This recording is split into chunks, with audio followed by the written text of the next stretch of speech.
2부입니다. 잠시 후 아무튼 경제 코너 경제학전 김원장 대표와 경제 이슈 풀이해보고요. 이어서 정치토크 직진본능 직설학으로 이어가겠습니다. KBS 1라디오의 모든 프로그램 유튜브에서도 함께할 수 있습니다. 실시간 방송 보실 수 있고요. 정치, 경제, 사회, 문화 다양한 콘텐츠들 마련되어 있어요. KBS 1라디오 유튜브 채널 구독, 좋아요, 댓글 부탁드립니다. 일요일 2부 출발하죠.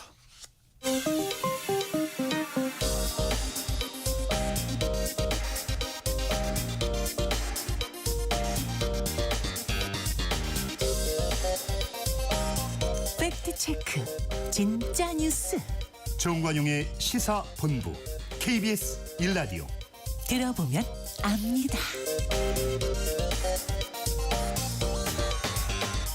금년 하반기부터 보험업계에 중요한 변화가 생긴다고 하는데요. 어떤 내용인지 아무튼 경제 코너 경제학전 김원장 대표에게 물어보겠습니다. 김원장 대표 안녕하세요. 안녕하세요.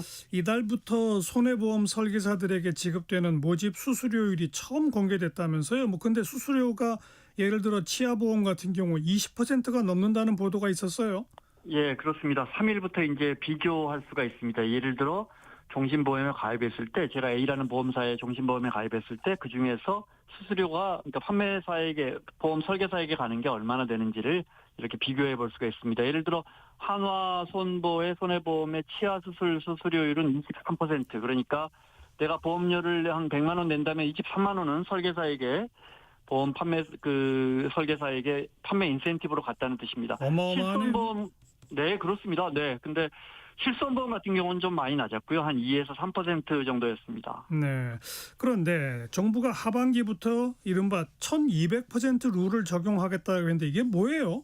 네. 그러니까 설계사에게 가입 첫 해에 줄 수 있는 판매 수수료가 월 납입 보험료의 1200%를 넘으면 안 된다. 그러니까 내가 만약에 어떤 종신보험에 가입해서 월 20만 원씩 이제 보험료를 붓는다면 설계사가 첫 해에 1200%니까 240만 원 이상 인센티브를 가져가지 못하게, 네, 몇 해 동안 나눠가게. 그러니까 내년부터는 이걸 4년 동안 2029년부터는 7년 동안 나눠 가져가도록. 그러니까 첫 해에 너무 많이 가져가지 마라. 네. 수수료를. 네. 왜냐면 보험 설계사들이 이른바 그러니까 푸시 영업이라 그래서 가입만 시키고 통 책임을 안 지니까 금감원에 들어오는 민원 10개 중에 4개가 보험 민원이거든요. 네. 특히 최근에는 보험료가 무저해지 보험이라 그래서 보험료가 한 30% 정도 싼 보험, 종신보험 한 10개 중에 7개가 지금 무저해지 보험인데 보험료가 싼 만큼 중도해지하면 보험료를 거의 안 돌려주거나 아예 한 푼도 안 돌려줍니다. 중도해지하면 안 되는 보험이 무저해지 보험인데 무저해지 보험의 가입자 3명 중에 1명은 3년이 안 돼서 중도해지하는 겁니다. 예, 네. 그러니까 100명이 가입하고 37회차, 그러니까 4년 첫째 때 첫 번째 보험금을 낼 때 몇 명이 남아있나 봤더니 100명 중에 64명밖에 안 남아있다 이거죠. 왜 그러면 이렇게 3년 차에 유독 해지를 많이 할까? 왜 그렇습니까? 만 3년 안에 해지하면 설계사가 가져가는 그 수수료를 상당 부분 반납해야 합니다. 그러니까 3년이 지나고 37개월 차부터는 이른바 승환 계약을 유도하는 거죠. 다른 이 보험이 더 좋으니까 이걸 해지하고. 예. 그러니까 2, 3년 전에 이 보험을 그렇게 가입이라고 했던 설계사들이 3년이 지나면 아니야 근데 이거 해지하고 이게 하는 게 더 나을 것 같아. 이렇게 하는 거죠. 심지어 AIA 생명보험의 종신보험 3년차 유지율이 33%입니다. 금감원 작년 6월 기준으로. 그러니까 3년 지나면 10명 중에 3명밖에 안 남아 있는 거예요.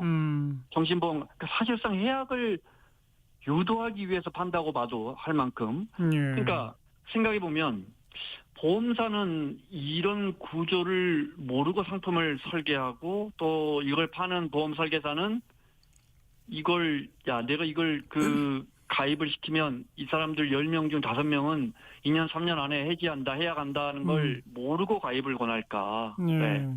지난해 하반기 기준으로 국내 24개 생보사의 종신보험 평균 유지율이 만 3년 지나면 평균적으로 50% 아래로 떨어집니다. 그러니까 우리는 종신보험에 가입하지만 종신 가입하지 않습니다. 네.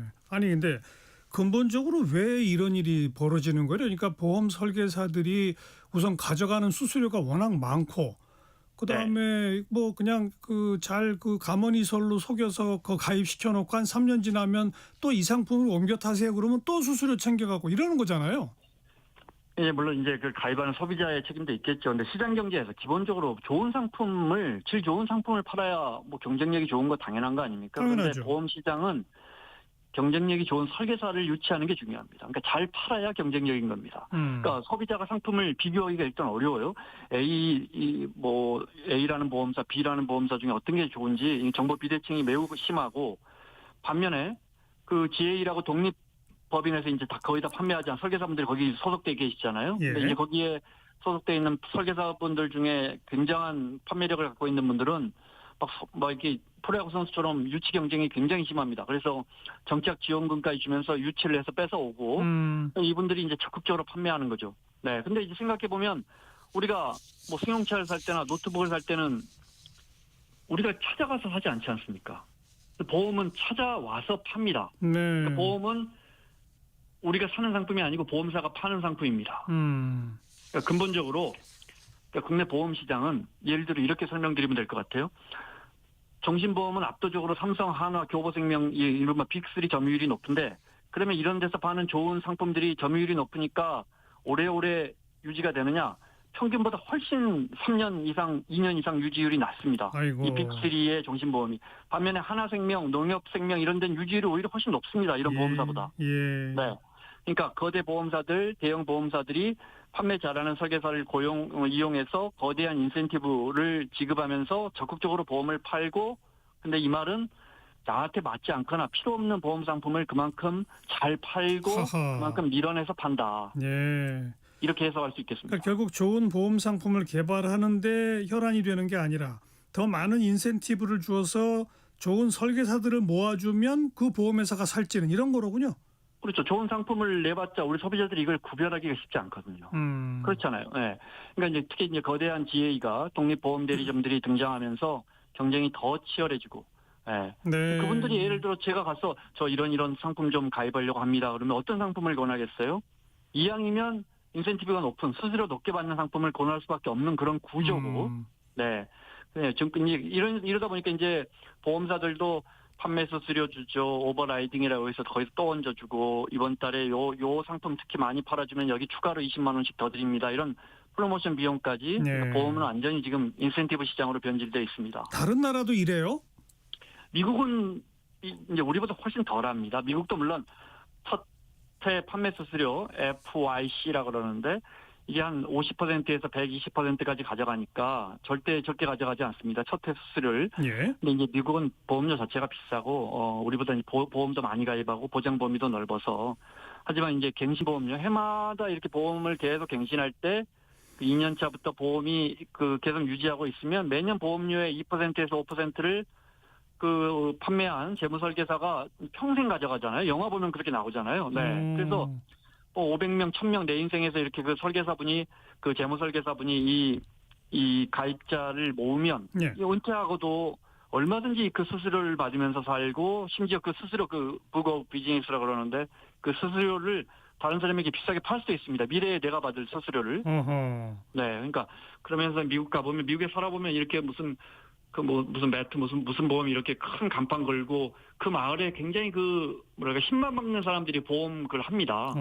그래서 펀드나 보험 가입 같은 걸 이렇게 도움을 주고, 실제 저 사람 말 듣고 이런 걸 가입했더니 도움이 되더라. 예. 그 구조가 성립이 돼 있는데 우리는 이게 잘 안 됩니다. 그렇군요. 네.